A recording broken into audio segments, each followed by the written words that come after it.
하나님 말씀 마가복음 2장 23절에서 28절까지입니다. 마가복음 2장 23절에서 28절까지인데 23, 24 그리고 27, 28 그렇게 읽도록 하겠습니다. 안식일에 예수께서 밀밭 사이로 지나가실새 그의 제자들이 길을 가며 이삭을 자르니 바리새인들이 예수께 말하되 보시오 저들이 어찌하여 안식일에 하지 못할 일을 하나이까. 27절 28절 같이 읽겠습니다.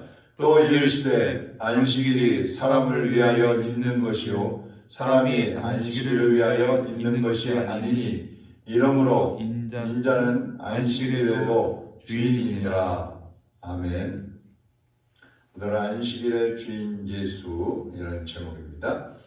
어느 날 예수님과 제자들이 길을 가다가 제자들이 너무 배가 고프니까 밀밭 사이를 지나가다가 그 밀을 따가지고 비벼서 까가지고 먹었습니다. 근데 이것을 바리새인들 유대인들이 보면서 왜 안식일 날 일을 하느냐, 그 따먹고 막 이런 걸 그것을 일이라고 생각하는 것이죠. 자, 안식일에는 그런 일을 하면 안 되는데 왜 일을 하느냐고 타박을 하죠.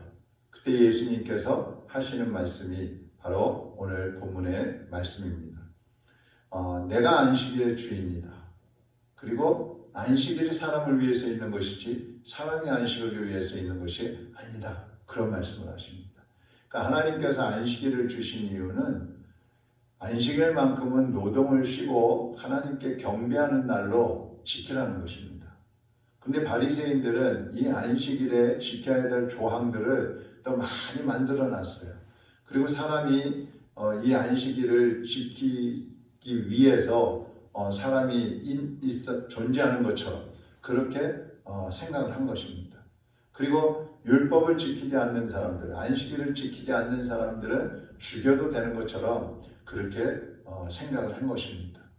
예수님께서 이런 말씀을 합니다. 25절 6절에 보면 읽지 않았는데 사울 왕에게 쫓겨다니던 다윗이 너무 쫓겨다니다 보니까 배도 고프고 먹을 게 없고 그러니까 아비아달 제사장을 찾아갑니다. 그래서 먹을 것이 있으면 좀 달라고 했더니 아비아달 제사장이 제사장들만 먹는 진설병, 성전에 진열되어 있는 그 진설병을 주는 거예요. 그러니까 다윗이 그것을 받아 먹고 자기 부하들에게도 그것을 갖다 줍니다.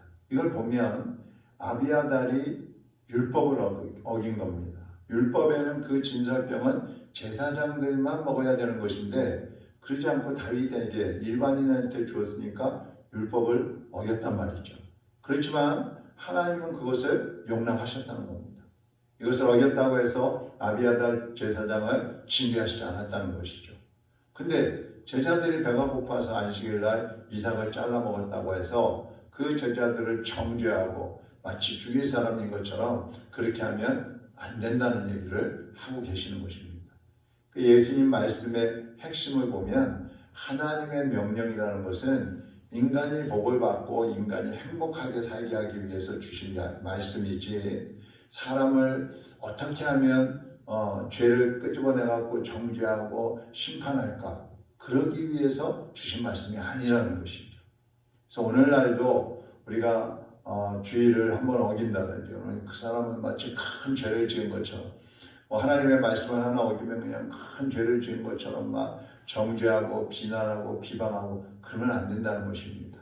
내치고 배척하는 것이 아니라 그 사람이 다시 주의를 지킬 수 있도록 하나님의 말씀을 지킬 수 있도록 도와야 된다는 것이죠. 또 예수님은 안식일의 주인이라고 하셨습니다. 유대인들은 안식일을 지켜야 의인이 된다고 생각을 했어요. 율법을 지켜야 의인이 된다고 생각을 했어요. 그러나 예수님이 안식일을 만드셨기 때문에 예수님을 믿는 사람들이 의로워지는 것이고 예수님을 믿고 말씀대로 사는 사람들이 기뻐하고 감사하고 소망을 가지고 살아갈 수가 있다는 것입니다. 모든 것이 예수님께 맞춰져 있는 것이고 하나님 말씀에 맞춰져 있는 것이지 사람이 정한 어떤 법이나 또 율법에 정해져 있다고 해서 그 율법을 반드시 지켜야만이 우리가 의로워지고 구원받는다는 그런 생각들은 버려야 된다는 것이죠. 예수님, 무엇을 위해서 우리에게 이 말씀을 주셨는가? 무엇을 위해서 우리에게 이런 법을 주셨는가? 그것에 초점을 맞춰야 된다는 것입니다. 그래서 하나님이 주신 모든 명령은 하나님께는 영광이 되고 우리 믿고 따르는 성도들에게는 복을 주시기 위해서 하나님은 말씀을 주셨다. 이 사실을 기억하고 우리가 말씀을 하나하나 지켜 행할 때에도 하나님을 기쁘시게 하기 위해서, 그리고 우리가 하나님의 말씀대로 살아서 하나님께 칭찬받고 인정받기 위해서 하나님의 말씀을 지켜 행하는 것입니다. 오늘도 하나님 말씀 안에서 하루를 살아가시기를 주님의 이름으로 축원합니다. 하나님 아버지 감사합니다. 오늘 이 아침에도 주님께서 우리에게 주신 말씀을 믿음으로 받게 하여 주시옵시고, 오늘 하루를 살아갈 때에도 하나님의 말씀에 근거해서 하나님의 말씀을 중심으로 해서 우리의 삶이 이루어져 갈 수 있게 하여 주시옵소서. 우리의 말이든 행동이든 생각이든 또 사람을 만나든 무슨 일을 하든지 하나님께서 기뻐하실 일들을 할 수 있게 하여 주옵시고, 사람을 행복하고 살리는 삶을 살아갈 수 있게 하여 주시옵소서. 오늘도 하나님 앞에 엎드려 기도하는 주의 백성들의 기도와 간구를 들어주시고 시간과 장소를 초월해서 역사하시는 하나님의 역사가 가정에도 또 교회에도 우리가 있는 곳곳마다 역사하여 주시옵소서. 우리 김경래 원사님 시술 잘 마치고 또 이제 회복 중에 있사오니 감사를 드립니다. 하나님께서 영광 받아 주시옵소서. 병원에 입원해 있는 임양빈 사모에게도 은혜 베풀어 주시고 그 무릎에 손 얹어 주시어서 예수님의 이름으로 치료하시고 치료의 광선을 비치심으로 깨끗하게 영골이 재생되고 회복될 수 있도록 인도하여 주시옵소서. 예수님의 이름으로 기도하옵나이다. 아멘. 하늘에 계신 우리 아버지여, 이름이 거룩히 여김을 받으시오며 나라의 임하옵시며 뜻이 하늘에서 이룬 것 같이 땅에서도 이루어지이다. 오늘날 우리에게 일용할 양식을 주옵시고 우리가 우리에게 죄 지은 자를 사하여 준 것 같이 우리 죄를 사하여 주옵시고 우리를 시험에 들게 하지 마옵시며 다만 악에서 구하옵소서. 나라와 권세와 영광이 아버지께 영원히 있사옵나이다. 아멘.